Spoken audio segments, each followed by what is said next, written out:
इन lectures में आपको केवल प्योर लर्निंग कंटेंट मिलेगा, कोई इधर उधर की बातें नहीं, कोई कमेंट्स नहीं, कोई कुछ नहीं।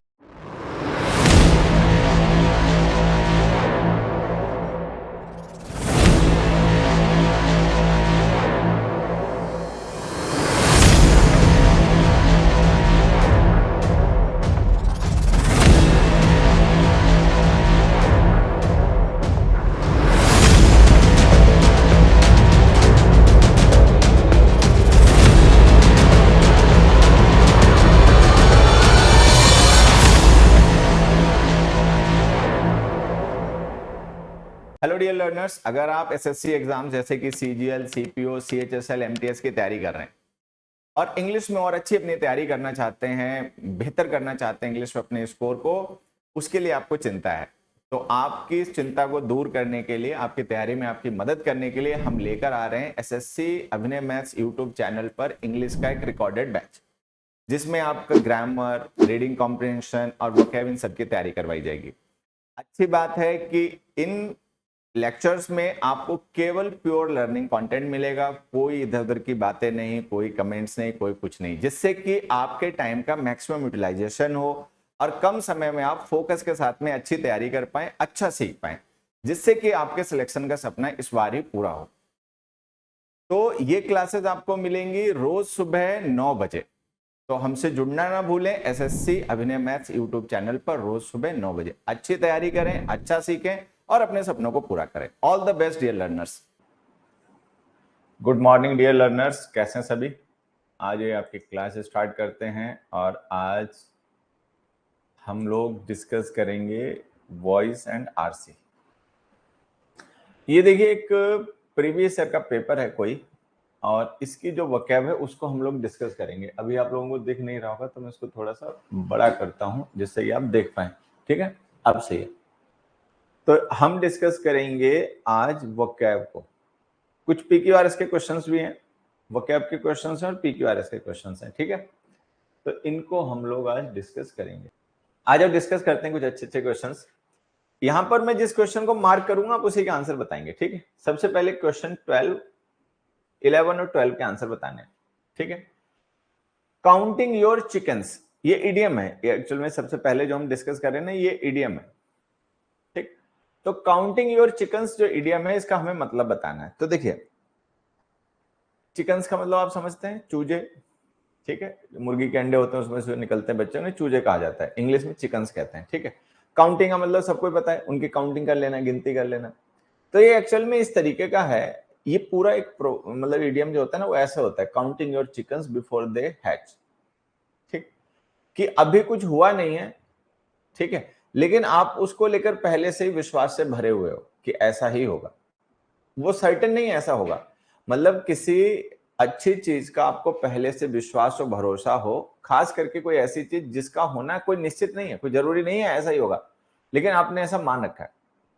गांव देहात में कहानी सुनी सुनाई जाती है, अगर आप लोगों ने भी सुनी हो, कि एक दूध वाला था, दूध बेचने शहर या पता नहीं कहीं जा रहा था। ठीक है, तो उसके सर पे मतलब बर्तन था जिसमें दूध था, और जाते जाते वो दिन में चलते चलते सपने देख रहा है कि मैं दूध बेचकर आऊंगा, ठीक है, फिर मुझे इतने पैसे मिलेंगे, इतने पैसे मिलेंगे तो फिर मैं और बकरियां खरीद लूंगा। ठीक, या पता नहीं अंडे थे, हाँ अंडे बेचने जा रहा था, अंडे की टोकरी सर पे रख के बाजार में बेचने जा रहा था और सपने देखने लग गया। ठीक है, सपने देखते देखते प्लान कर रहा है कि अंडे बेचूंगा तो मुझे इतना मुनाफा होगा। ठीक है, फिर मैं और मुर्गियां खरीद लूंगा, फिर और अंडे हो जाएंगे, फिर और अंडे बेचूंगा तो और पैसे मिलेंगे, फिर और मुर्गियां खरीद लूंगा। ठीक है, फिर इस तरीके से मेरे पास जब अच्छे पैसे हो जाएंगे तो फिर मैं मुर्गियां बेच सारी दूंगा और उनके बदले में बकरियां खरीद लूंगा। ठीक है, फिर मेरे पास पैसे हो जाएंगे, बकरियों को दूध बेचूंगा, फिर इतने पैसे हो जाएंगे, फिर उतने पैसे हो जाएंगे, फिर मैं भैंस खरीद लूंगा, भैंस खरीद लूंगा, फिर दूध बेचूंगा तो मुझे और पैसे मिलेंगे, फिर इतने पैसे हो जाएंगे, फिर उतने पैसे हो जाएंगे, फिर मैं क्या करूंगा, एक डेयरी खोल दूंगा, फिर मुझे कहीं जाके दूध बेचने की जरूरत नहीं होगी, लोग आएंगे वहीं से ले जाएंगे। ठीक है, फिर मेरे पास खूब पैसा हो जाएगा, पैसा हो जाएगा तो मैं बड़ा सा अपना घर बनाऊंगा गाँव में, बहुत बड़ा। ठीक है, बड़ा मेरे पास घर होगा, पैसा हो गया तो बड़ी अच्छी शादी हो जाएगी, मेरी सुंदर दुल्हन मिलेगी। ठीक है, शादी हो जाएगी, फिर कुछ सालों में बच्चे भी होंगे। फिर बच्चे आगे मुझे तंग करेंगे, पापा पापा ये लाओ, पापा पापा वो लाओ, और मैं उनको डपट दूंगा, हटो यहाँ से, भागो। और ऐसे वो करता है और अंडे की टोकरी उसकी गिरती है रोड पे और सारे अंडे फूट गए। बस ये कहानी सुनी होगी, गाँवों में ये कहानी सुनाई जाती है, ठीक है, तो ये आपने सुनी होगी, ठीक है। तो यही है बस, काउंटिंग योर चिकन्स। पहले से हिसाब किताब लगा के बैठ जाना, उसका कोई सर्टेनिटी नहीं है ऐसा होगा या नहीं होगा, हो भी सकता है लेकिन नहीं भी हो सकता है, ठीक है। तो इसको कहते हैं counting your chickens before they hatch. तो अब इसके ऑप्शन देखो क्या दे रखे हैं, confident of success, greedily accumulating wealth, being careful about spending money, getting scared because of danger. तो इनमें से तो आंसर इसका ही जाएगा, कॉन्फिडेंट ऑफ सक्सेस। सक्सेस को लेकर कॉन्फिडेंट होना, लेकिन सक्सेस का सर्टेन नहीं है, निश्चित नहीं कि सफलता मिलेगी, ठीक है। ये हो गया हमारे साथ, तो इसका आंसर हो गया A, confident of success. The icing on the cake, icing on the cake काफी कॉमन इडियम है, और ये मतलब आम बोलचाल में भी आपने देखा होगा, न्यूज़पेपर मैगजीन्स वगैरह में बड़ा इसका यूज होता है, ठीक है।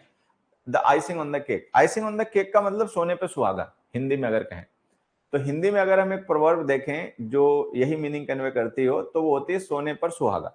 सोना पहले से ही अच्छा है, ठीक है, उस पर सुहागा। तो अब बताओ, baked food that is delicate and delicious with topping, ये इसका मतलब है।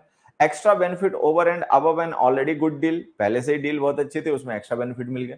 मान लो हम कोई गाड़ी खरीदने गए, तो गाड़ी हमें मार्केट रेट से वैसे ही थोड़ी सस्ती मिल गई, 5-6% का डिस्काउंट मिल गया, ठीक है। फिर उसके ऊपर एसेसरीज भी हमें साथ में दे दी, तो ये हो गया आइसिंग ऑन द केक। तो इसका मतलब यही होता है बच्चे, extra benefit over and above an already good deal, पहले से ही जो अच्छी डील है उस पर और आपको फायदा मिल जाए, तो सोने पे सुहागा हो गया, ठीक है। उसके बाद में जब 16 पर और 17 पर, इनके मीनिंग बताओ। Under the weather, under the weather idiom जो होता है इसका ये पेपर में भी कई बार आ चुका है। अंडर द वेदर का मतलब होता है कि बीमार होना, स्वास्थ्य ठीक नहीं होना, ठीक है। अंडर द वेदर का मतलब होता है अस्वस्थ होना, बीमार होना, ठीक। तो इसमें जैसे दिया walking in the rain, controlled by the elements, brow beaten by the heat, unwell, तो इसका मतलब होता है अनवेल। अंडर द वेदर का मतलब अस्वस्थ। फिर लिखा to sit on the fence, इस इडियम का मीनिंग मुझे बाद में बताना। आप लोग एक काम कर दो, मुझे फेंस का मीनिंग बता दे कोई, कोई भी कैंडिडेट मुझे फेंस का मीनिंग बताए कि फेंस का मीनिंग क्या होता है। इडियम का बाद में देख लेंगे, फेंस का मतलब बताएं, क्या मतलब होता है फेंस का। To sit on the fence, fence का मतलब बताइए।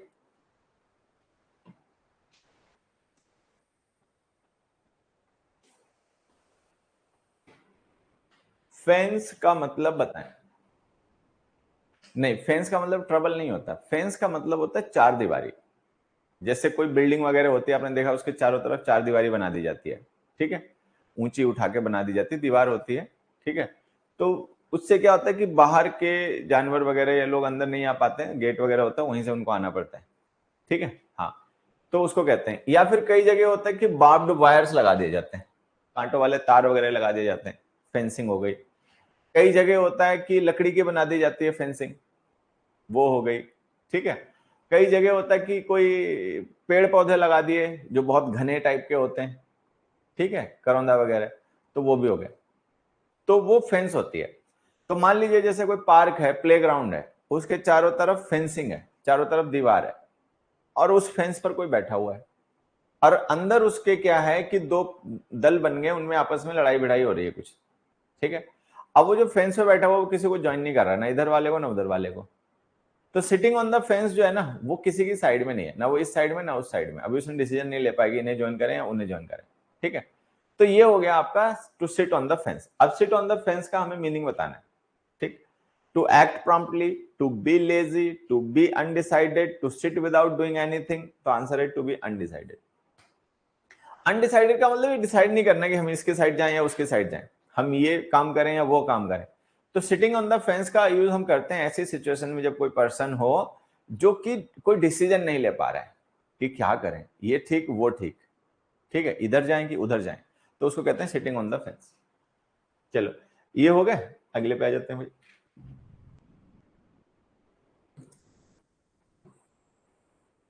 चलिए, अगले हमारे इडियम्स हैं अ स्टिच इन टाइम और है once in a blue moon, ठीक है। At sixes and sevens, through thick and thin, इनके मीनिंग्स हमें डिस्कस करने। ठीक, सबसे पहले आई स्टिच इन टाइम, ये पूरा इडियम होता है आई स्टिच इन टाइम सेव्स 9। ये ऐसे होता है, मतलब उसमें नहीं लिखा हुआ है लेकिन होता इतना ही। ये प्रोवर्ब है, आई स्टिच इन टाइम सेव्स 9। इसका मतलब होता है जैसे कोई काम बिगड़ना शुरू हुआ, या कोई चीज बिगड़नी शुरू हुई, तो अगर हम करेक्टिव मेजर शुरुआत में ही ले लें उसको ठीक करने के लिए, तो हम बाद की परेशानियों से बच जाते हैं। नहीं तो बाद में फिर बड़ा नुकसान होता है। आप इसको ऐसे समझ लीजिए, मान लो कोई कपड़ा फटना शुरू हुआ, तो शुरुआत में आपने 1 या 2 स्टिच लगा के उसको ठीक कर लिया। अगर तब आप नहीं करेंगे, आलस कर जाएंगे, तो फिर बाद में वो ज्यादा कपड़ा फट जाएगा, फिर सिलने से भी हो सकता है ठीक ना हो, या फिर ज्यादा प्रयास करना पड़े उसको ठीक करने के लिए। तो कहने का मतलब ये होता है कि अगर कोई चीज गड़बड़ हो रही है, बिगड़ रही है, तो आप शुरुआती लेवल पे जब आपको पता चल जाए गड़बड़ हो रही है, तभी उसको करेक्ट कर लें। क्योंकि अगर तब आप नहीं करेंगे तो बाद में आपको एफर्ट ज्यादा लगाने पड़ेंगे, नुकसान ज्यादा होगा, प्रयास ज्यादा करने पड़ेंगे। ये होता है स्टिच इन टाइम, समय से ही स्टिच कर देना। ठीक, tailoring one's efforts efficiently, making an effort to succeed, inability to take timely decision, timely action that prevents a negative outcome। ठीक है, तो इसका मतलब ये हो गया timely action that prevents a negative outcome, समय से ही एक्शन ले लेना जिससे कि कोई नेगेटिव परिणाम ना आए, नुकसान ना हो, ये होता है इसका मतलब। ठीक है, timely action that prevents a negative outcome. Next देखिए, at sixes and sevens. At sixes and sevens जो इडियम होता है ये भी काफी कॉमन इडियम है। ठीक है, वनडे एग्जाम्स में तो अक्सर आता रहता है। एट सिक्सेस एंड सेवंस का मतलब होता है अस्त व्यस्त, मतलब कुछ ऐसा जो अस्त व्यस्त है, व्यवस्थित नहीं है, डिसऑर्डरली, कुछ ऐसा जो डिसऑर्डर्ड है, मतलब प्रॉपर ऑर्डर में नहीं है, क्योटिक है। इसका मतलब होता है क्योटिक, अव्यवस्थित। ठीक, on top of the situation, state of denial, state of total confusion, well planned and prepared। well planned and prepared इसका एंटोनिम है state of total confusion। सब कंफ्यूजन है, कुछ समझ में नहीं आ रहा कि ये सही वो सही, यहां बैठे वहां बैठे, क्या करें क्या नहीं करें, सब कंफ्यूजिंग सिचुएशन। तो एट सिक्सेस एंड सेवन का मतलब होता है to be in a confused और डिसऑर्डरली स्टेट। ठीक है, ये हो गया सी। नेक्स्ट आ गया once in a blue moon, Eid का चांद। इसके लिए एक इडियम होता है, हिंदी में यूज होता है ईद का चांद। ईद का चांद का मतलब जो रोज नजर नहीं आता। ठीक है, तो once in a blue moon का मतलब होता है कुछ ऐसा जो बहुत कम होता, रेयरली होता, उसे हम कहते हैं। ठीक है, now he goes to school once in a blue moon. Now he goes to school once in a blue moon.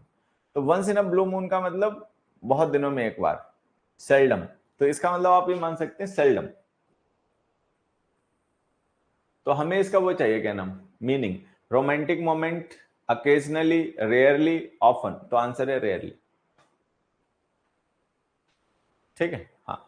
Next बताइए, थ्रू थिक एंड थिन। ये इडियम शायद आप लोगों को याद हो, हमने भी कुछ दिन पहले भी डिस्कस किया था किसी क्लास में। थ्रू थिक एंड थिन का मतलब होता है हर परिस्थिति में, हर परिस्थिति में। अब जैसे आपने एक इंग्लिश में इडियम सुना होगा, अ फेयर वेदर फ्रेंड, सुना है? एक इंग्लिश में इडियम होता है, आप सबने ही उसको सुना होगा, वो इडियम होता है a fair weather friend. Meaning बताए कोई भी बच्चा, क्या मतलब होता है a fair weather friend? A fair weather friend, भैया जो अ फेयर वेदर फ्रेंड है, इस इडियम का क्या मतलब होता है, कोई बताए? अ फेयर वेदर फ्रेंड का मतलब क्या होता है? अ फेयर वेदर फ्रेंड का मतलब होता है सुख का साथी। फेयर वेदर फ्रेंड का मतलब होता है सुख का साथी। ठीक है, अच्छे समय में आपके साथ रहेगा, मुसीबत में आपका साथ छोड़ देगा, मुसीबत में आपके साथ नहीं खड़ा होगा। आप पैसे खर्च कर रहे हो, खूब पार्टियां दे रहे हो, खूब उसको अपनी गाड़ी में घुमा रहे हो, ठीक है, तो वो आपके साथ है, आपका दोस्त है, जब बुलाओगे तभी आ जाएगा, जब चाहोगे तभी आपके साथ खड़ा रहेगा। ठीक है, हाँ, friendly only in comfort, friendly only in comfort, सुख में आपका साथी है, पार्टी दो बुलाओ तुरंत आ जाएगा। ठीक है, घूमने चलेंगे, खर्चा मैं उठाऊंगा, आ जाओ, तुरंत भाग आएगा सब बोरिया बिस्तर लेके। लेकिन आप परेशानी में कहीं फंस गए, ठीक है, आप आए रेलवे स्टेशन पे रात को, अब 2 बज रहे हैं, 1:30 बज रहा है, तो आपने दोस्त को फोन करा, भाई आके ले जाए यहाँ से, मुझे पिक कर ले। ठीक है, तो उसने फोन ही नहीं उठाया, या बहाना मार दिया, मेरे तो घर पे गाड़ी नहीं है, पापा ले गए, स्कूटर मेरा पंचर खड़ा है, ऐसे कर दिया। ठीक है, या आप कोई परेशानी में आ गए किसी तरीके की, ठीक है, तो वो गायब, रफू चक्कर, मिलेगा भी नहीं। तो ये होता है अ फेयर वेदर फ्रेंड, सुख का साथी। ठीक है, अब friend only in comfort.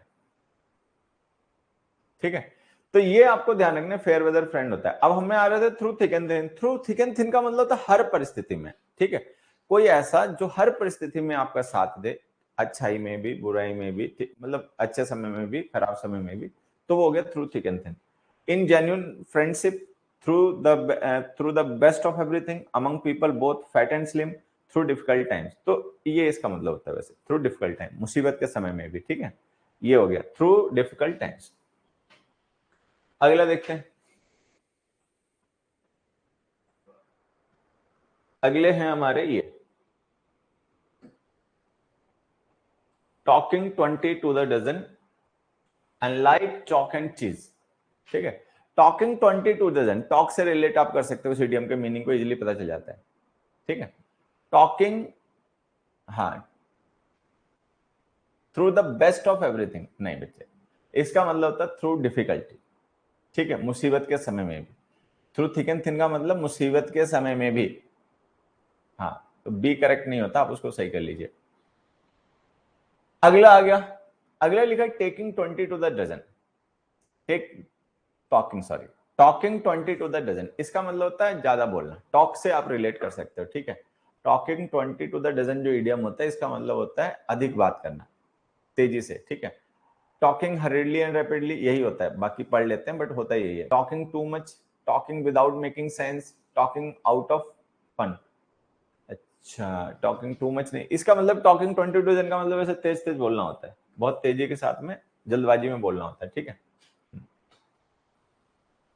B नहीं होता बच्चे, वो मेरे से गलत हो गया शायद कहने में, मीनिंग बताने में मैंने देखा नहीं कि वो B option talking too much लिखा हुआ है। ठीक है, इसका मतलब टॉकिंग हरिडली एंड रैपिडली होता है, ए होता है, ये ध्यान रखेंगे। हाँ, अगले में आ जाइए। फिर आगे लाइक चॉक एंड चीज। चीज तो सबको पता ही है। ठीक है, चॉक भी सबको ही पता है, चॉक जिससे लिखते हैं। तो चॉक एंड चीज में कलर के अलावा कोई और सिमिलरिटी होती है? जैसे चॉक एंड चीज है।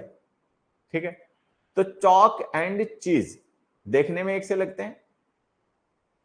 ठीक है, लेकिन इसके अलावा उनमें कोई और सिमिलरिटी होती हो नहीं, एक खाने के काम आता है, एक नहीं आता है, एक को लोग पसंद करते हैं, एक को नहीं पसंद करते हैं। ठीक है, तो दोनों बहुत डिफरेंट थिंग्स हैं, देखने में भले सिमिलरिटी हो, otherwise they are quite different, बिल्कुल अलग है। तो इसमें क्या मीनिंग दे रखे? Very different from each other, without any blemish, pure white in colour, very like each other, very different from each other.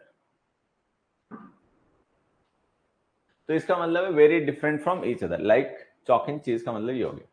ठीक, चलो ये इडियम्स थे, ये हो गए हमारे। आगे बढ़ते हैं, नेक्स्ट पे आते हैं। तो अब आगे हमारे रीऑर्डरिंग ऑफ वर्ड्स। ये हम पहले कई बार प्रैक्टिस कर चुके हैं, बस एक बार आप और प्रैक्टिस कर लीजिए, कुछ चीजें क्लियर हो जाए।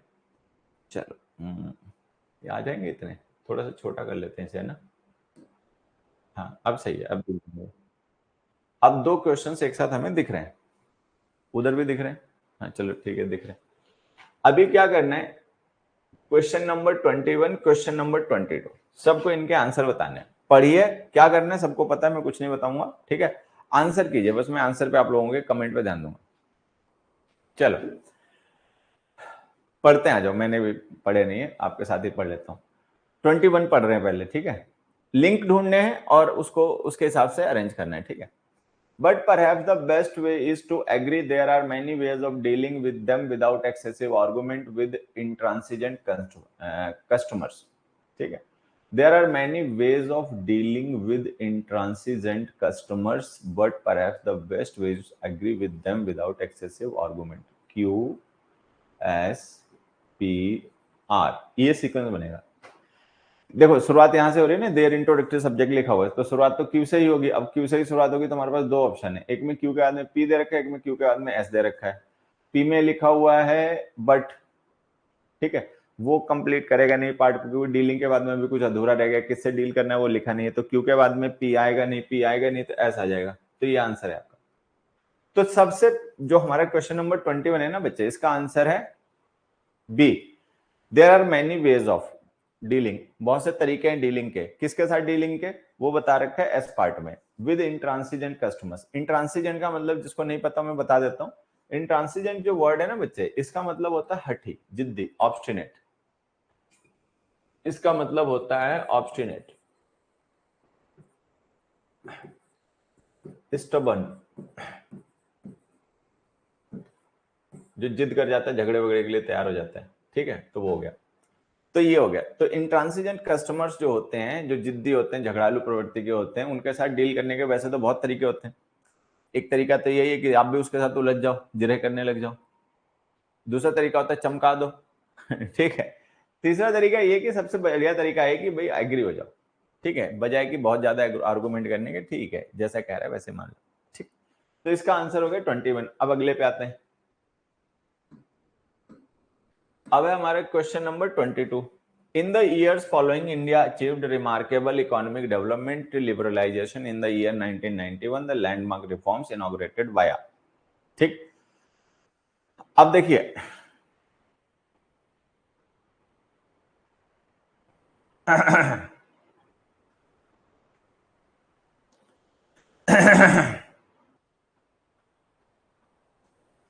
India achieved remarkable economic development, ठीक है, यहां तक आ गया। इन द ईयर्स फॉलोइंग नहीं, वो नहीं आएगा। डेवलपमेंट नहीं, शुरुआत क्यू से नहीं हो पाएगी, क्योंकि अगर हमने क्यू से शुरुआत कर दी तो उसके बाद में कुछ लिखते बन नहीं रहा है। चलो शुरुआत फिर होगी किससे, एस से, ठीक है। एस से शुरुआत होगी तो एस वाला एक ही ऑप्शन है, उसमें पी दे रखा है। The landmark reforms inaugurated via, नहीं, इससे भी नहीं हो पा रही, एस के बाद में पी नहीं आ पा रहा है। फिर क्यू से होगी क्या शुरुआत, India achieved remarkable economic development, ठीक है। तो इसमें क्या आ जाएगा, इंडिया अचीव्ड रिमार्केबल, इससे करें, क्यू से शुरुआत करें, एस से होगी नहीं, पी से करें। In the years following India achieved remarkable economic development, in the years following liberalisation. देखो एक चीज तो कंफर्म है कि पी के बाद में आर आएगा, ठीक है। नहीं, पी के बाद में एस और फिर आर आएगा, ठीक है। तो यहां पर ये जो सीक्वेंस बनेगा ना, पी एस आर, ये बनेगा। देखो यहां पे क्या लिखा हुआ है, इन the years following, following what, तो किस चीज को फॉलो करते हुए, तो फॉलोइंग के बाद में आ जाएगा S, following the landmark reforms, जो लैंडमार्क रिफॉर्म्स हुए उनके बाद में। कैसे landmark reforms, inaugurated by liberalisation, जिनका इनॉग्रेट किया गया लिबरलाइजेशन के द्वारा 1991 में। तो मतलब पीएसआर ये सीक्वेंस बनेगा। पीएसआर सीक्वेंस कहां दे रखा है, यहां नहीं दे रखा, यहां नहीं दे रखा, यहां नहीं दे रखा, ये दे रखा, डी आंसर, डी आंसर है। हाँ, एस के बाद में आर जरूर आएगा, तो ये आंसर हो गया आपका D.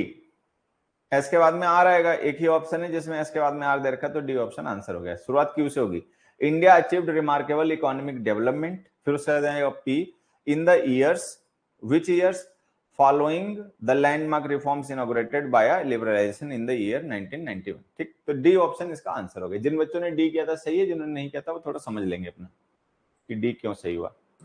23, was the victory secured by the women's hockey team in the arena of sports, perhaps against Australia in the Tokyo Olympics, the greatest moment in Indian Olympic history, ठीक है। S के बाद में P आएगा क्या, ध्यान से देखो, the greatest moment in Indian Olympic history, ठीक है, was the victory secured by women's hockey team,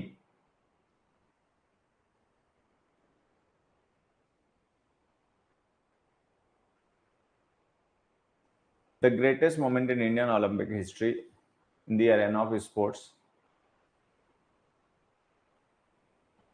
देखो ऐसा बनेगा क्या, against Australia in the Tokyo Olympics. R तो लास्ट में आएगा, कंफर्म है, आर तो लास्ट में आएगा। शुरुआत एस से होगी या क्यू से होगी, ये देखना है, एस से या क्यू से, एस से ही होगी, तो ये आंसर है ए, ठीक है। इसमें देखो क्या लिखा हुआ है, सबसे पहले समझना, the greatest moment in Indian Olympic history, Indian Olympic history में जो सबसे महान मतलब मोमेंट था वो कौन सा था, was the victory secured by women's hockey team, जो वुमेन्स की हॉकी टीम ने विक्ट्री, जीत दर्ज की, वो थी, ठीक है। कैसी जीत, in the arena of sport perhaps, against Australia, नहीं कुछ बना नहीं है।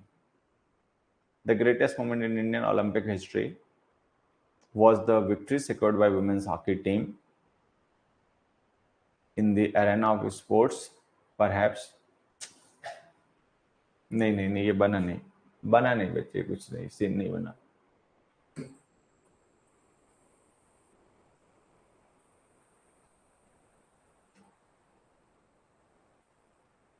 थोड़ा टेढ़ा है, ठीक है। ये अटपटा बन जाएगा, लेकिन बनेगा फिर ये SQPR, कुछ सिंक्रोनेशन दे रखा है, SQPR ऑप्शन में भी दे रखा है। क्या है ये क्वेश्चन? अरे QSPR, ये सीक्वेंस बनेगा, QSPR बनेगा। सब ट्राई करने पड़ते हैं, जो आपको हिंट मिलता है वो बाद में पूरा पढ़ते हो तो पता चलता काम नहीं कर रहा। तो यहाँ पे जो सीक्वेंस बनेगा वो बनेगा QSPR। QSPR क्या होगा, देखो ऐसे समझना, इन दी एरेना, शुरुआती प्रेपोजिशनल फ्रेज से कर रहे हैं। एक्चुअली हम इसको शुरुआत में रखना नहीं चाह रहे, हम सब्जेक्ट से सेंटेंस की शुरुआत करना चाह रहे थे, ठीक है, लेकिन ये शुरुआत कर रहे हैं क्यू से।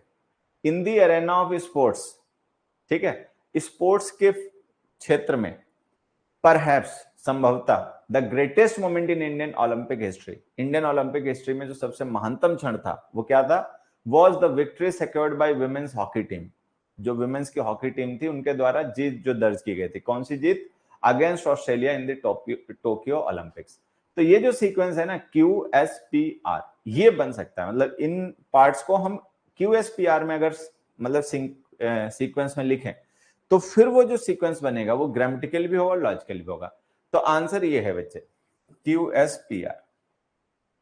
क्या कोई ऐसा था जो सी को आंसर बता रहा हो? कोई भी नहीं था, मैंने देखा था कोई? तो इसका सही सीक्वेंस बनेगा सी, QS। इन्होंने क्या किया, प्रेपोजिशनल फ्रेज को शुरुआत में लिख दिया, मेन स्टेटमेंट है उसको बाद में शुरू किया। तो in the arena of sports perhaps the greatest moment in Indian Olympic history, यहां से इन्होंने शुरुआत की, ठीक है। अच्छा, एक दो थे, तो ये आंसर इसका यही है। चलो आगे बढ़ते हैं और ट्राई करेंगे। चलो 24 और 25 सभी लोग ट्राई करें, ध्यान रखते हुए करना, गलती होने के चांसेस यहां पर हैं ज्यादा। 24 और 25 दोनों को करें एक साथ में। चलो, in terms of GDP and GNP for gauging the success of a nation, which are the two major determinants economic progress is determined? आसान है वैसे, ये पहले वाले के मुकाबले ये आसान है, ठीक है। अपने आप दिमाग लगाओ, पता करो सभी लोग। With the aplomb of stage artists that they are not men of straw, they can twist and shake their wobbly heads, mesmerizing the gullible into believing. चलो देखो, अब ध्यान देना सारे लोग, कहां रख दिया पेन मैंने, आ जाओ। In terms of GDP and GNP for gauging the success of a nation, which are the two major determinants, economic progress is determined. Economic progress is determined. Economic progress का निर्धारण होता है कैसे? In terms of GDP and GNP, ठीक, GDP और GNP के terms में, कि GDP से पता चलता है कि इकोनॉमिक डेवलपमेंट कैसा है, ठीक, तो P आ जाएगा। अच्छा, ये GDP और GNP है क्या, ये बताने के लिए हमने यहाँ पर एक क्लॉज लिख दिया, which are the two major determinants, जो कि दो मेजर डिटर्मिनेंट्स हैं। किस चीज के डिटर्मिनेंट्स हैं?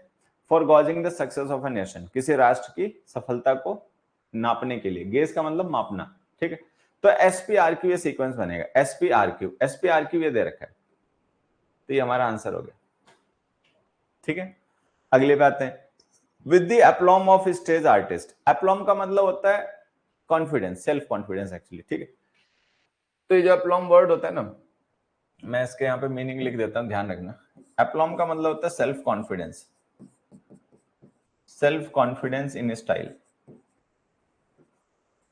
ठीक है, ये इसका मतलब होता है, ध्यान रखेंगे। तो हमने लिखा with the aplomb of stage artist that they are not man of straw, they can twist and shake their wobbly body heads, mesmerizing the gullible into believing.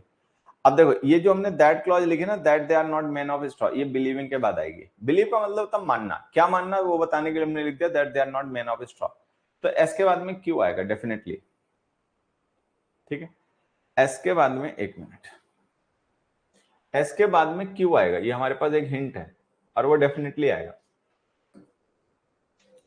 S के बाद में क्यू, ये आएगा ही आएगा।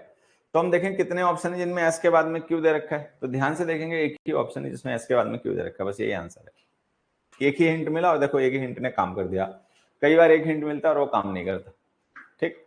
तो हमने लिखा पहले आर आ जाएगा, they can twist and shake their wobbly heads, फिर आ जाएगा P with the aplomb of, अरे नहीं ये तो कुछ गड़बड़ हो गई, अरे रुक जाओ, एस के बाद में ये तो सब गड़बड़ हो जा रही है, हिंट काम नहीं कर रहे, सारे ऑप्शन ही पढ़ने पड़ेंगे, रुक जाओ बच्चों, गड़बड़ हो रही है, हिंट काम नहीं कर रहे भाई।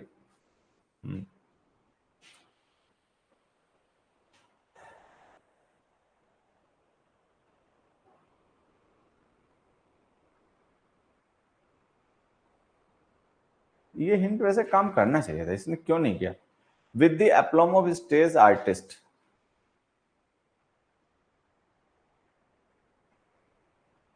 that they are not men of straw, they can twist and shake their wobbly heads with the aplomb of a stage artist। R के बाद में मान लो आ गया पी, ठीक है, फिर आ गया S, mesmerizing the gullible into believing, सही तो था आरपीएस क्यों।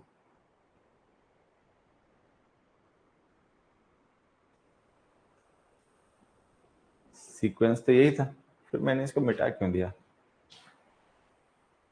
P R Q S, that with the aplomb of a stage artist they can twist and shake their wobbly heads, that नहीं, गलत, SPQR, mesmerizing the gullible into believing with the aplomb of a stage artist that they are not men of straw, नहीं ये भी नहीं आया। QRPS, that they are not men of straw, they can twist and shake their wobbly heads with the aplomb of a stage artist, नहीं ये भी नहीं आया। आंसर तो बी ही है, ठीक है, नहीं नहीं बी ही है, सीक्वेंस यही बनेगा। देखो पढ़ते हैं, they can twist and shake their wobbly heads, कि वो ट्विस्ट कर सकते हैं और शेक कर सकते हैं अपने वॉबली हेड्स को, वॉबली का मतलब जो ऐसे हिलता रहता है हर समय उसको, ठीक है। फिर आ गया P, with the aplomb of a stage artist, stage artist जो होते हैं उनके सेल्फ कॉन्फिडेंस है, उनके जैसे कॉन्फिडेंस है, वो अपने सर को ट्विस्ट कर सकते हैं, शेक कर सकते हैं, ठीक है। फिर आ जाएगा एस, मेस्मराइजिंग द गलीबल, ठीक है, जो गलीबल लोग होते हैं जो जो देखते हैं जल्दी से विश्वास कर लेते हैं किसी चीज पे, वो उन लोगों को मेस्मराइज कर देते हैं, मेस्मराइज का मतलब उनको एंचेंट कर देते हैं, उनको सम्मोहन सा कर देते हैं, ठीक है। Mesmerising the gullible into believing, और उनको ये मानने के लिए, वो बिलीव मतलब ये मानने के लिए उनको मेस्मराइज कर देते हैं, क्या मानने के लिए, that they are not man of straw, कि वो मैन ऑफ स्ट्रॉ नहीं है, ठीक है। तो आंसर तो यही बनेगा। वॉबली, वॉबल का मतलब जैसे कोई चीज होती है ना, अरे मैं कैसे बताऊं, आपने देखो कई लोग गाड़ियों पे ना कुछ टॉय सा लगा देते हैं, उसमें नीचे स्प्रिंग लगी होती है, तो जैसे गाड़ी चलती है, कोई ब्रेकर आया, गड्ढा आया, तो वो बॉबल करता है, अपने आप इधर उधर हिलता है, तो उसको कहते हैं बॉबलिंग, मूव करना चारों तरफ, दाएं बाएं, ठीक है, आगे पीछे, उसको बॉबलिंग कहते हैं। तो आंसर तो इसका यही है, क्योंकि एस के बाद में क्यू आने ही आना है, वो कंफर्म है, वो एक ही ऑप्शन में मिल ही रहा है। चलो ये हो गया, आगे बढ़ते हैं। 26 और 27 ये हो गया, ठीक है। 26 एंड 27, 26 एंड 27 सभी ट्राई करें, पूरा पढ़ लें तभी आंसर बताएं, हिंट काम नहीं कर रहा है, हिंट्स काम नहीं कर रहे हैं, चारों ऑप्शन जोड़ तोड़ के पढ़ने पड़ेंगे, ठीक है भाई। यूपीएससी का टेस्ट है हालांकि मुझे लगता है एनडीए लेवल का होगा, लेकिन है यूपीएससी का।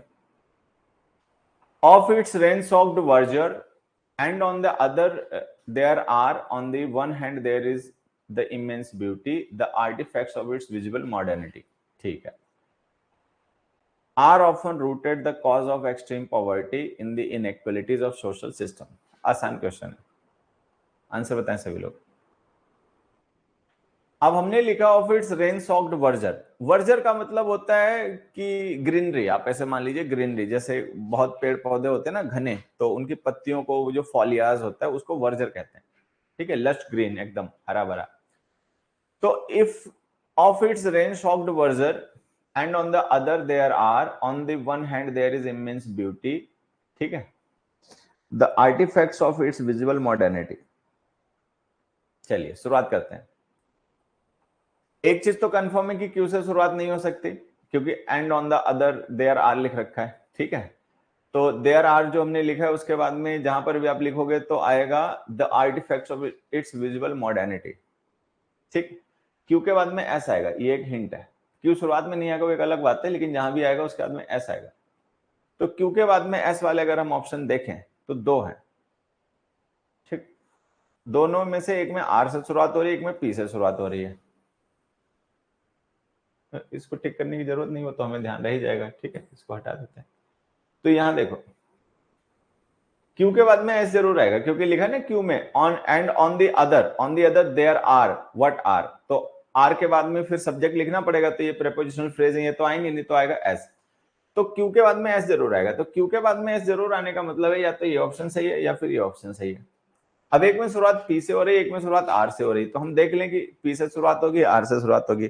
पी से शुरुआत हो नहीं सकती, ठीक है, उसमें प्रीपोजिशनल फ्रेज लिखी हुई है, तो शुरुआत हम किससे करेंगे, आर से। आर से on the one hand, on the one hand का मतलब एक तरफ, on the one hand R से शुरुआत होगी, आर से अगर शुरुआत होगी तो ये ऑप्शन है, ठीक। अब इसको टैली भी कर लेते हैं जो, एक बार हमने टिक तो कर दिया है, बट पता चला ऐसा कि जल्दबाजी में गड़बड़ हो जाए, ठीक है, हड़बड़ी में गड़बड़ी वाली कहानी ना बन जाए, तो हम पढ़ भी लेते हैं आरपी क्यू एस को। On the one hand there is the immense beauty, एक तरफ तो बहुत सुंदरता है, कैसे सुंदरता है, of its rain soaked verdure, की बारिश से परिपूर्ण, रेन सॉक्ड का मतलब जिसमें खूब खींच के बारिश हुई हो, ऐसी ग्रीनरी है, लस ग्रीनरी है, एक तरफ तो ये है, ठीक है। एंड ऑन द अदर, और दूसरी तरफ क्या है, there are the artefacts of its visible modernity, और दूसरी तरफ उसके आर्टिफैक्ट्स हैं, विजिबल मॉडर्निटी के आर्टिफैक्ट्स हैं, कलाकारियां हैं। एक तरफ जंगल है, एक तरफ शहर है, शहर में जंगल में ग्रीनरी है, बहुत घना जंगल है, खूब अच्छी ग्रीनरी है जिसपे बारिश हुई है, ठीक है, बड़ा देखने में अच्छा लग रहा है, सुंदर है। और एक तरफ आर्टिफैक्ट्स ऑफ विजिबल मॉडर्निटी है, एक तरफ में शहर है, मॉडर्न चीजें हैं, ठीक है, ये सब है। तो ये आंसर आपका होगा। चलो ये हो गया, उसके बाद में बढ़ते हैं आगे। हाँ 27, are often rooted the causes of extreme poverty in the inequalities of social system, ठीक। अब देखो रूटेड, रूटेड का मतलब किसी चीज की जड़ होना। अब जड़ कहाँ, ये बताने के लिए हमें कोई ना कोई प्रेपोजिशन लिखनी पड़ती है, तो उसके बाद इन प्रेपोजिशन यूज होती है। तो ये जो पी हमने लिखा ना, इसके बाद में एस आएगा। Are often rooted where in the inequalities of social system, तो पी के बाद में एस आएगा। पी के बाद में एस आएगा तो देखें कितने ऑप्शन है हमारे पास, एक ही ऑप्शन है, पी के बाद में एस वाला एक ही ऑप्शन ही है। अब हालांकि हमने टिक तो कर दिया है, लेकिन फिर भी हमें इसे पढ़ लेना चाहिए, क्यों, क्योंकि यहाँ पे हम देख रहे हैं कई बार हिंट हमारा काम नहीं कर रहा, ठीक। तो पढ़ लेते हैं, जब द कॉजेस, क्यू से शुरुआत होगी ना, द कॉजेस, ठीक है, ऑफ एक्सट्रीम पॉवर्टी, अत्यंत गरीबी के जो कारण है, ठीक है, आर ऑफन रूटेड, वो अक्सर पाए जाते हैं, कहां पाए जाते हैं, इन the inequalities of social system, social system की जो असमानता है उसमें। तो एकदम ओके, मतलब यही आंसर है हमारा ए, तो इसमें ए ही सही। चलो आगे बढ़ते हैं। अच्छा कुछ और भी हैं दो चार, आज इन्हें भी ट्राई कर लेते हैं। थोड़ा सा बड़ा है क्या, एक साथ दो नहीं दिखेंगे ना, पहले से ही छोटा है, और छोटा कर देंगे तो नहीं नहीं दिखेगा। चलो कोई नहीं, हम इसको बड़ा कर देते हैं। 28, अब हमें करना है बच्चों, क्या हो गया, अब हमें करना है question 28। A person by the way he behaves and you must जज not by the way he looks, ठीक। चलो आसान है, ये आसान आगे, बाद में आसान आगे, पहले थोड़े से मुश्किल थे। यू मस्ट जज a person by the way he behaves, R P Q, RPQA sequence बनेगा, फिर एस बाद में आ जाएगा, ठीक है। यू मस्ट जज अ पर्सन, आप किसी भी पर्सन को अगर जज करें तो कैसे करें, bye the way he behaves, कि वो कैसे बिहेव करता है, उसका व्यवहार कैसा है, and not by the way he looks, ना कि वो कैसा दिखता है, ठीक। तो आरपीक्यूएस सीक्वेंस बनेगा, पहला ऑप्शन ही दे रखा है, आरपीक्यूएस पहला सीक्वेंस, पहला ऑप्शन वही दे रखा है। चलिए आंसर हो गया। अगला देखो,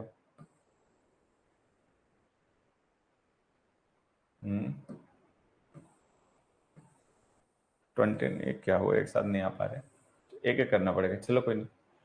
ये देखो 29, जल्दी से करना। The greatest number of people that causes the least discomfort whenever in doubt always opt for the option. चलो भाई आंसर बताओ, इसको मैं तब तक सर्कल कर दूं, सर्कल है पहले से। चलो, the greatest number of people,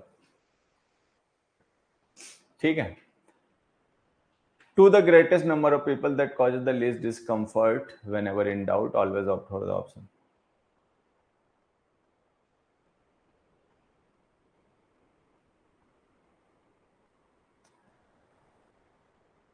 S, ये इंपेरेटिव सेंटेंस है, ध्यान से देखना। S Q P, S Q P sequence बनेगा। Always opt for the option, हमेशा उस ऑप्शन को चुने। कौन से ऑप्शन को? That causes the least discomfort, जिससे सबसे कम परेशानी हो। किसको? To the greatest number of people को, अधिकतर लोगों को, मतलब जिससे सबसे कम परेशानी सबसे अधिक लोगों को हो। ठीक है, ऐसे ऑप्शन को हमेशा ऑप्ट कीजिए। तो एस क्यू पी सीक्वेंस बनेगा। एस क्यू पी सीक्वेंस एक ही में दे रखा है, एस क्यू पी, बस यही आंसर है। तो ये वेनेवर वाला पार्ट है ना, उससे पहले आ जाएगा। वेनेवर इन डाउट, जब भी आप संशय में हो कि क्या करें, कौन से वाला ऑप्शन लें, ये वाला ऑप्शन है वो वाला ऑप्शन, तो हमेशा ध्यान रखेंगे कि उस ऑप्शन को ऑप्ट करें जिस ऑप्शन से सबसे कम समस्या सबसे अधिक लोगों को हो। ठीक है, तो वो ऑप्शन आप पिक करें। तो आंसर इसका सही बनेगा आर एस क्यू पी, ये सही सीक्वेंस है। समझ में आ गया होगा ना? सी, नेक्स्ट पे आ जाते हैं। 30 लास्ट क्वेश्चन है पीक्यूआरएस का। इसको आप लोग अपने ईमानदारी से अपने आप एक बार ट्राई कीजिए। मैं आंसर बताऊंगा, बाकी ट्राई अपने आप कीजिए। चलिए सभी लोग,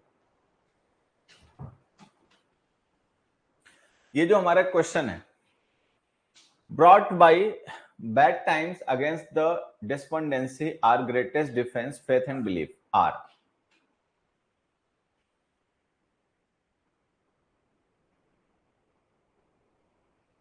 S S R, faith and belief are our greatest defence. ठीक है, ये कंफर्म है कि शुरुआत एस से होगी, उसके बाद में आर जरूर आएगा। कितने ऑप्शन है जिनमें एस से शुरुआत हो रही है, उसके बाद में आर दे रखा हो? एक ही है, बस यही आंसर है, यही आंसर है। फेथ एंड बिलीफ, विश्वास और भरोसा। ठीक है, ये क्या है? आर ग्रेटेस्ट डिफेंस, हमारा सबसे ग्रेटेस्ट डिफेंस है। डिफेंस किसके अगेंस्ट? Against the despondency. ठीक है, निरंकुशता के खिलाफ। ब्रॉट बाय बैड टाइम्स, जो कभी कभी बुरा समय होता है तो डिस्पेंडेंसी को हमें सामना करना पड़ता है, तो उस समय जो फेथ और बिलीफ है वही हमारे ग्रेटेस्ट डिफेंस है। ठीक, तो इसमें जो आंसर है ना बी, वो हमारा सही आंसर है बच्चों। आगे बढ़ते हैं जो, अब क्या है ये? एंटोनिम्स है भाई, ध्यान देंगे सभी लोग कि एंटोनिम्स अब हमें करने, ये ध्यान रखना।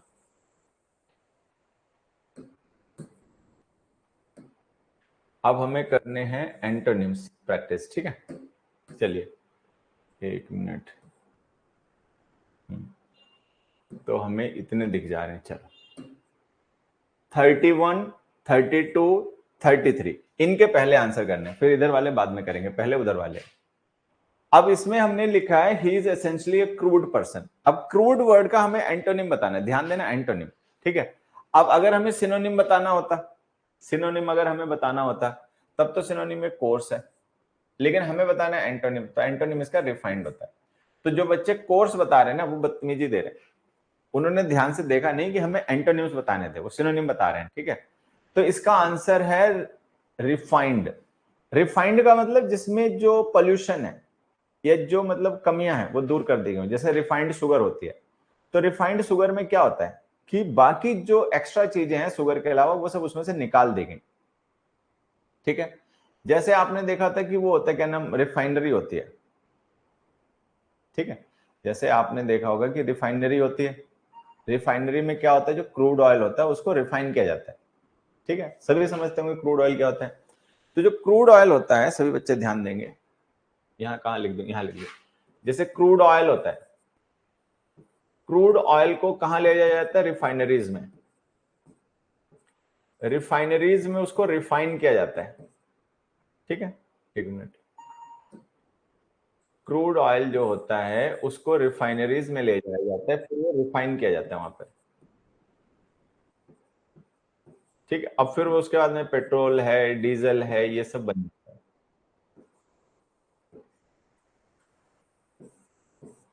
ठीक है, तो इससे ये कॉमन सेंस की बात है, सबको ही पता होता है कि क्रूड ऑयल होता है, क्रूड ऑयल को जब हम रिफाइन करते हैं तो उससे फिर पेट्रोल बनता है, ये बनता है, वो बनता है। ठीक है। तो क्रूड का एंटोनिम हो गया रिफाइंड। क्रूड का मतलब हो गया कोर्स, ठीक है, जिसमें ढंग सऊर की कमी है, ठीक है, परिपक्वता की कमी है, मेच्योरिटी की कमी है, और उसका एंटोनिम हो जाता है रिफाइंड। रिफाइंड का एकदम संस्कारित, टू द पॉइंट। ठीक है, अगले पे आ जाओ। His confidence is high. Confidence का मतलब विश्वास खुद में, और उसका एंटोनिम बताना है, तो एंटोनिम उसका होता है डिफिडेंस। डिफिडेंस का मतलब होता है लैक ऑफ कॉन्फिडेंस। ठीक है, तो कॉन्फिडेंस और डिफिडेंस एक दूसरे के एंटोनिम्स होते हैं। ठीक, फिर आ गया his integrity is noticed. Integrity का मतलब होता है ईमानदारी, मोरल वैल्यूज को लेकर स्टैंड, कि कोई पर्सन कितना नैतिक और कितना मतलब वो ईमानदार है। तो ऑनेस्टी और मोरल वैल्यूज जो होते हैं उसको पर्सन की इंटेग्रिटी कहते हैं। ठीक है, हमें उसका एंटोनिम बताना है। एंटोनिम उसका हो गया डिसऑनेस्टी, बेईमानी। ठीक है, डोंट क्वेश्चन इज इंटेग्रिटी। उसकी इंटेग्रिटी पे सवाल मत उठाना, मतलब कोई पर्सन है बहुत ईमानदार है, ठीक है, कोई अनैतिक कोई गलत काम नहीं करेगा। ठीक है, तो ये उसकी इंटेग्रिटी हो गई। अब हम कह रहे हैं डोंट क्वेश्चन इज इंटेग्रिटी, उसकी इंटेग्रिटी पे सवाल ना उठाएं। ठीक, अगले क्वेश्चन पे जी। This piece of art is authentic. Authentic का मतलब समझते हैं? ऑथेंटिक का मतलब जेन्युइन, ऑथेंटिक का मतलब ओरिजिनल। हमें बताना है उसका एंटोनिम। अब अगर हमें सिनोनिम बताना होता तब तो हम जेन्युइन ही बता देते। ठीक है, हमें एंटोनिम बताना है, तो ऑथेंटिक का एंटोनिम हो गया फेक, नकली। ठीक है, फेक हो गया जो मतलब डुप्लीकेट, ठीक है, जो असली नहीं है, स्पेशियस है, दिखावटी है। ठीक है, ये हो गया। फिर आगे the deluge affected the population. Deluge word अगर आप इंग्लिश की न्यूज वगैरह देखते हैं या इंग्लिश के न्यूज़पेपर पढ़ते हैं तो इस समय बड़ा कॉमन वर्ड है। डेल्यूज का मतलब होता है बहुत ज्यादा तेज बारिश की वजह से आई हुई बाढ़। जैसे बहुत ज्यादा जब बाढ़ आती है, तेज बारिश होती है, तो उससे बाढ़ आ जाती है, वाटर का फ्लो बहुत ज्यादा हो जाता है। ठीक है, तो फिर वो पानी जो होता है वो घरों में, बस्तियों में घुस जाता है, तो उसको कहते हैं डेल्यूज। अगर इसी तरीके से कोई चीज है उसकी एकदम से बाढ़ आ जाए, जैसे मार्केट में हम गए तो हमने देखा हर तरफ आम ही आम, आम ही आम, तो हमें लगा भाई आम की बाढ़ सी आ गई, जिस दुकान पे जाओ आम हर जगह अवेलेबल है, तो बाढ़ आ गई। तो इसको हम डेल्यूज कहते हैं, किसी चीज की बहुत अधिक संख्या मात्रा होना। ठीक, अब हमें इसका एंटोनिम बताना है, तो एंटोनिम इसका हो गया ड्रॉट। ड्रॉट का मतलब सूखा। ड्रॉट ऐसी कंडीशन होती है जिसमें बारिश ही नहीं होती, सूखा पड़ जाता है। ठीक है, तो इसका एंटोनिम हो गया। फिर हमने लिखा his dedication is known to all. Dedication का मतलब क्या? पैशन, किसी चीज को लेकर करने की जील, उत्साह, तो ये हो गया डेडिकेशन। हमें इसका एंटोनिम बताना है, तो एंटोनिम हो गया इसका अपैथी। अपैथी का मतलब था इंडिफरेंस, कि हमें कोई लेना देना नहीं काम से, हो जाए तो ठीक है, ना हो जाए तो ठीक है, हम इंडिफरेंट हैं, उदासीन है। तो डेडिकेशन का एंटोनिम हो गया अपैथी। ये सभी लोग ध्यान रखेंगे। अगले वर्ड्स पे आ जाते हैं। अगले दो ही वर्ड हैं, चार हैं, 34 35 का पहले बताइए। She is a benevolent individual. Benevolent का मतलब होता है परोपकारी, चैरिटेबल, जनरस। ठीक है, बेनेवलेंट का मतलब अल्ट्रुइस्टिक। परोपकारी मतलब दूसरे के लिए अच्छा करने वाला, दूसरे के लिए अच्छा सोचने वाला, ये हो गया हमारा बेनेवलेंट। हमें बताना है इसका एंटोनिम। हॉस्टाइलिटी का मतलब होता है बच्चे शत्रुता। हॉस्टाइल, देखो हॉस्टाइल जो होता है ना वो फ्रेंडली का एंटोनिम होता है, मैं यहां लिख देता हूं, उससे तुम्हें ध्यान रहेगा। जैसे फ्रेंडली होता है, फ्रेंडली का मतलब मित्रवत, ठीक है, और हॉस्टाइल इसका एंटोनिम हो गया। हॉस्टाइल का मतलब जो हमारे साथ दुश्मनी रखता हो, शत्रुता पूर्वक। ठीक है, दोनों वर्ड एक दूसरे के एंटोनिम्स हैं, बस ये ध्यान रखना। ठीक, फिर आ गया हमारा शी इज बेनेवलेंट। बेनेवलेंट का मतलब परोपकारी, एंटोनिम बताना है। एंटोनिम इसका होता है मैलेवोलेंट। ठीक है, इसमें एक वर्ड लिखा हुआ है मडल्ड। मडल्ड कॉमन वर्ड नहीं, तो कई बार बच्चों को इसका मीनिंग नहीं पता होता, तो मैं बता देता हूं। इसका मतलब होता है कंफ्यूज्ड। मडल का मतलब कंफ्यूज होता है। ठीक है, एम्बिवेलेंट का मतलब होता है किसी चीज को या किसी पर्सन को लेकर दुविधा में होना, मतलब उसके लिए दोनों तरीके की राय रखना, अच्छा भी मानना बुरा भी मानना, तो इसको कहते हैं एम्बिवेलेंट। एम्बिवेलेंट, एम्बिवेलेंट का मतलब ना अच्छा ना बुरा, दोनों, अच्छा भी बुरा भी। ठीक है, उसके बाद आ गया हिज सर्टोरियल मैनर इज जज्ड। सर्टोरियल, सर्टोरियल का मतलब स्टाइलिश होता है, कपड़े पहनने से लेके, जैसे बहुत लोग होते हैं बहुत देखो स्टाइल में कपड़े पहनते हैं, उनके कपड़े भी स्टाइलिश होते हैं और कपड़ों को पहनने का उनका अलग ही स्टाइल होता है। कैप हम भी लगाएंगे, वो भी लगाएंगे, वो लगाएंगे तो अलग ही स्टाइल मारेंगे, ठीक है। शर्ट हम भी अंदर टक करेंगे, वो भी अंदर टक करेंगे, बट उनका स्टाइल ही अलग होगा, ठीक है। तो सर्टोरियल का मतलब होता है स्टाइलिश, कपड़ों से रिलेटेड बेसिकली, ठीक है। अब हमें इसका एंटोनिम बताना है, तो पहला ऑप्शन इसका एंटोनिम है अनस्टाइलिश, ये इसका एंटोनिम हो गया। फिर इन दोनों के भी एंटोनिम्स बताइए, 39 और 40 के, ठीक है। 39 में हमने लिखा है हिज पर्स्पिकेसिटी वॉज रिमार्केबल। अब पर्स्पिकेसिटी का मतलब क्या होता है समझिए, किसी पर्सन को पहचानने की, अंडरस्टैंड करने की क्षमता, एबिलिटी। पर्स्पिकेसिटी जो होती है वो एबिलिटी होती है, ठीक है। कोई पर्सन है, हम उसके साथ में समय बिताएं और हम उसके बारे में एग्जैक्टली समझ जाएं और जान जाएं कि कैसा पर्सन है, किस नेचर का है, ठीक है। तो ये हमारी जो समझ है, ये जो हमारी एबिलिटी है किसी को जल्दी समझ लेने की, इसको कहते हैं पर्स्पिकेसिटी, ठीक है। अब हमें इसका एंटोनिम बताना है, ठीक है, हमें इसका क्या बताना है, एंटोनिम बताना है। तो एंटोनिम इसका हो जाएगा डलनेस। डल आदमी जान ही नहीं पाता, एक आदमी उसके साथ 6 महीने रहा, साल भर रहा, फिर बाद में उसको बेवकूफ बना के चला गया, तब तक वो जान ही नहीं पाएगी हमें बेवकूफ बना रहा था, ठीक है। तो उसको कहते हैं डलनेस। डलनेस का मतलब धीमा, उसमें कोई मतलब स्मार्टनेस नहीं है, ठीक है। अगला देखो, फिर आगे he has penchant for spicy food. Penchant का मतलब फॉन्डनेस होता है, पेंचेंट का मतलब होता है स्पेशल लाइकिंग फॉर समथिंग, किसी चीज को अधिक ही पसंद करना। बहुत से लोग होते हैं उनको खाने पीने में कोई चीज ज्यादा ही पसंद होती है, तो वो सुबह के शाम में भी खाएं, सुबह के भोजन में भी खाएंगे, शाम के भोजन में भी खाएंगे, तो वो पेंचेंट हो गए। पेंचेंट का मतलब फॉन्डनेस, किसी चीज को लेकर बहुत ज्यादा पसंद रखना, ठीक है। और हमें इसका एंटोनिम बताना है, तो इसका एंटोनिम हो गया डिसलाइक, ठीक। आगे बढ़ते हैं, अब आगे सिनोनिम्स, देखो ध्यान देंगे, अब हमें बताने हैं सिनोनिम। अब जो वर्ड्स आएंगे उनके सिनोनिम्स बताने, ठीक है।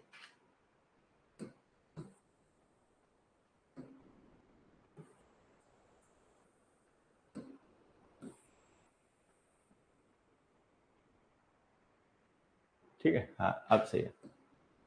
41, 42, 43, 41, 42, 43, इनमें बताएं जो अंडरलाइन वर्ड्स हैं सेंटेंस के, उनका हमें सिनोनिम बताना है। इससे पहले हम एंटोनिम बता रहे थे, ठीक है। अब सिनोनिम, एफिनिटी को हाँ सिनोनिम कह सकते हैं पेंचेंट का। एफिनिटी का मतलब होता है किसी को लेकर लाइकिंग होना।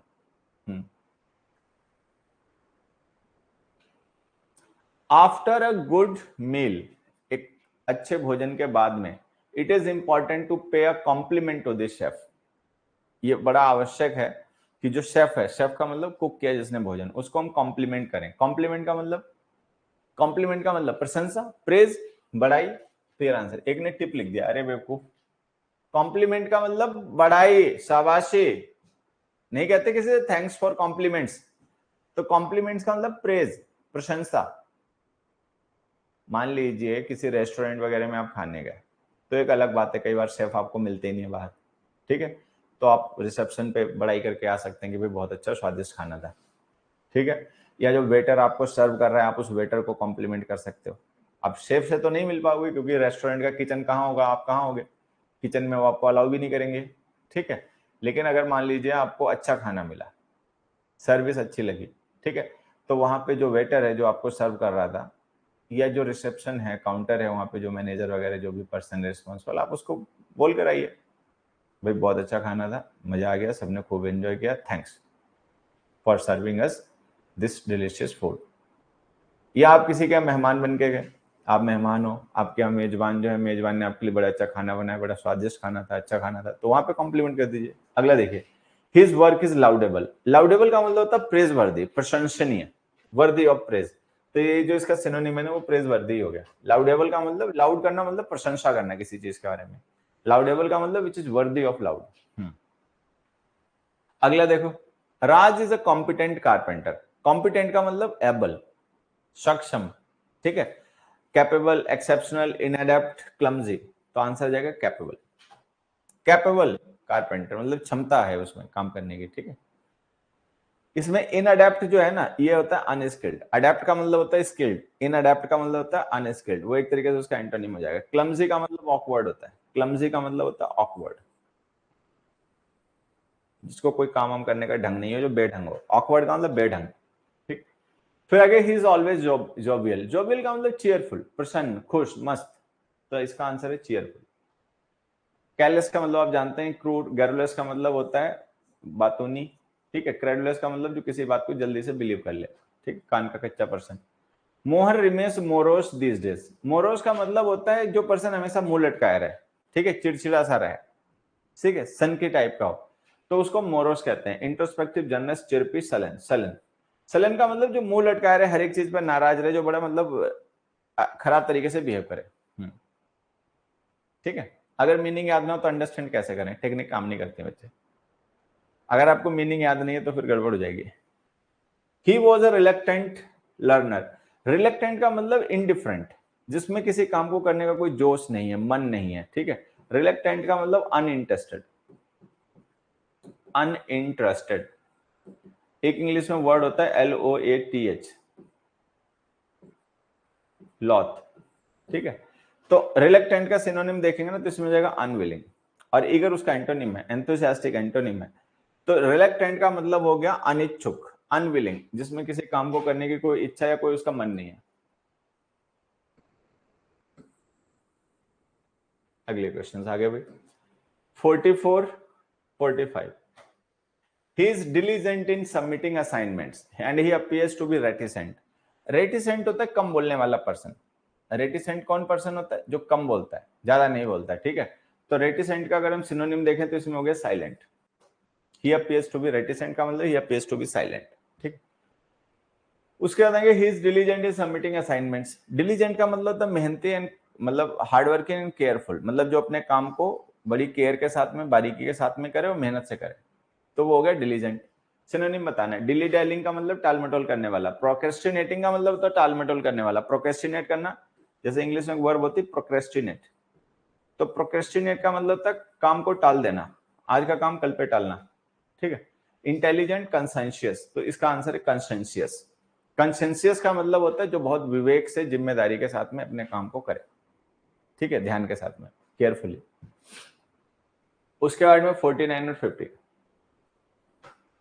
Amit is optimistic about the prospect of his investment. अब ऑप्टिमिस्टिक का मतलब सबको पता, होपफुल, जो आशा रखता हो भविष्य को लेकर कि अच्छा ही होगा सब कुछ, ठीक है। अब पेसिमिस्टिक इसका एंटोनिम है, लेकिन हमें बताना सिनोनिम है, तो सिनोनिम इसका सैंग्विन होता है। ये वर्ड ध्यान रखेंगे सारे बच्चे, SANGUINE, सैंग्विन, ये उसका सिनोनिम हो गया। फिर हमने लिखा Sachin is very cooperative by nature. Sachin जो है वो नेचर से बहुत ही कोऑपरेटिव है। कोऑपरेटिव का मतलब जरूरत पड़ने पर वो आपकी बात मान लेता है, आपकी मदद करने के लिए तैयार हो जाता है, एग्री हो जाता है, ठीक है। अब हमें इसका एंटोनिम बताना है, ठीक है। एंटोनिम बताना है तो देखो, ये जो कनाइविंग है ये होता है कपटी इंसान, जो मिली भगत करता है लोगों को बेवकूफ बनाने के लिए, ठीक है, कपटी। कॉम्प्लेसेंट होता है संतुष्ट, सेल्फ सेटिस्फाइड। कॉम्प्लेसेंट और ये दोनों वर्ड का डिफरेंस समझना है। ये होता है सेल्फ सेटिस्फाइड। कॉम्प्लेसेंट का मतलब आत्मसंतुष्ट, अब हमें कुछ नहीं चाहिए, बस इतना है, इतने में काट लेंगे, हमें कोई ज्यादा महत्वाकांक्षाएं नहीं, एम्बिशंस खत्म, ठीक है। कवर्ट का मतलब होता है सीक्रेट, कवर्ट का मतलब सीक्रेट होता है। आंसर है कंप्लाइसेंट। कंप्लाइसेंट का मतलब होता है जो ऑबिडियंट, जो एग्री कर जाए आपकी बात के हिसाब से, अकोमोडेटिंग नेचर का हो, जो आवश्यकता पड़ने पे अकोमोडेट कर ले, खुद को ढाल ले,